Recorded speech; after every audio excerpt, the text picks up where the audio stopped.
your brand actually is what people say, what they feel, and how they remember you. So think of it like this: it's an impression and an experience of you that sticks in people's minds, hopefully in a good way. Hi, I'm Kerrianne Cartmer-Edwards from Unforgettable Impact, helping entrepreneurs to increase their impact, influence, and income with drop dead fabulous branding that stands out from the crowd. So you have a brand. Now, you either have a good brand, which helps people to like you, they have a warm, fuzzy feeling about you, and they want to spread the word about you, or you have a bad brand. And on the one hand, they might just forget you exist. Or on the other hand, and this is kind of worse in a way, they might think you're a bit crappy. So what a brand is your way to create connection with people, with your ideal clients. It is a method for establishing your credibility, because if someone hasn't got their act together, they don't look very credible. And even someone perhaps who's more starting out than they look to be, if they've really got this gorgeous brand and they've totally got their act together, then their credibility factor is a lot higher, even than someone that might have been in the game a lot longer than them.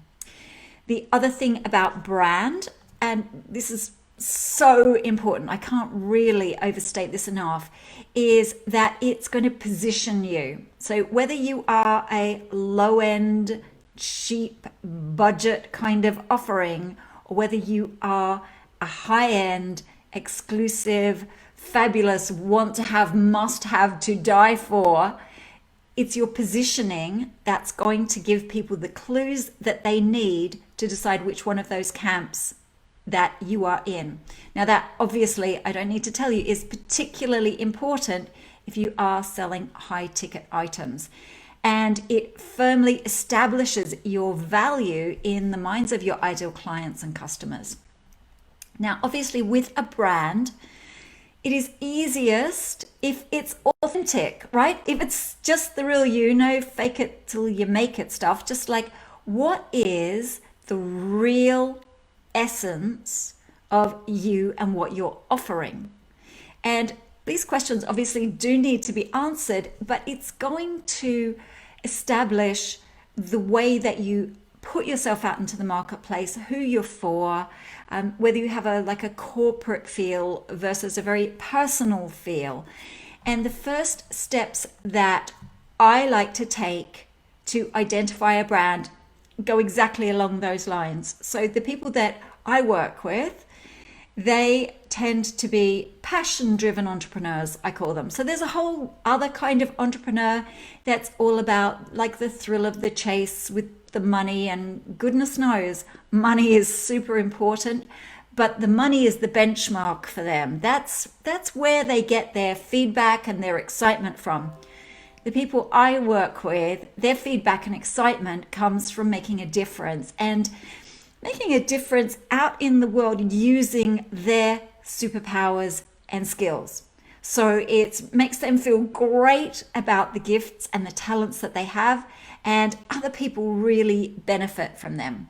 So when I look at a brand, that's who I'm excited about working with. And so everything I say, it's wrapped around that. You want the other kind of branding? Speak to someone else. But that corporate thing, it's not who I am. So why would I have my brand wrapped around that? So I always build a brand around you, around the entrepreneur, around the things they're passionate about. And that way you can't go wrong. You can't actually, when you get your brand right, you can't make a misstep because it is so you. You're just putting it out there and amplifying it. So the questions that I begin asking, so this is your starting point. What are you passionate about? What are your greatest skills and strengths? Now, these go together in my opinion, because your strengths come from creating skills, and your skills lead to great strengths. It's like kind of a hand in a glove. Next question.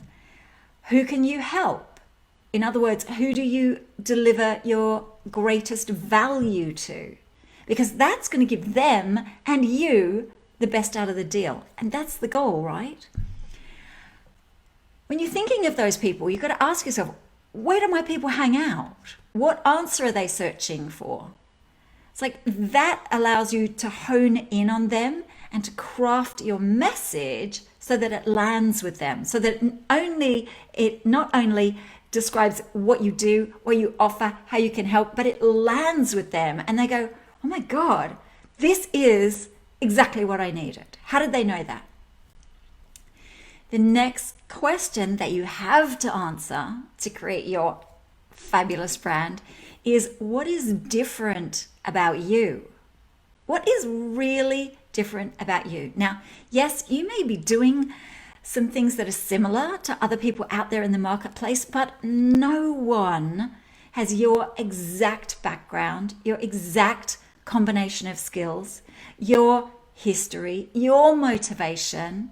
Like, there are things about you and the way you do what you do that are completely unique, that no one could copy even if they tried.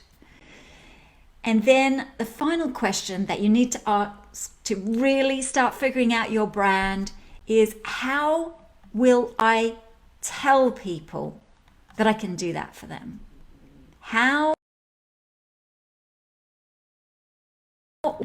And the ways that what I deliver, even if there are 1,000 other people doing it, they are not going to get anything like it from those people. I do it my way, and I'm the one you need. So I hope that helps. I hope it helps you to really get a handle on where to start your brand and the questions you need to ask. This is Kerrianne. Thank you for joining me. And of course, if you need more help, reach out. You know where to find me. And in the meantime, be unforgettable. Mwah.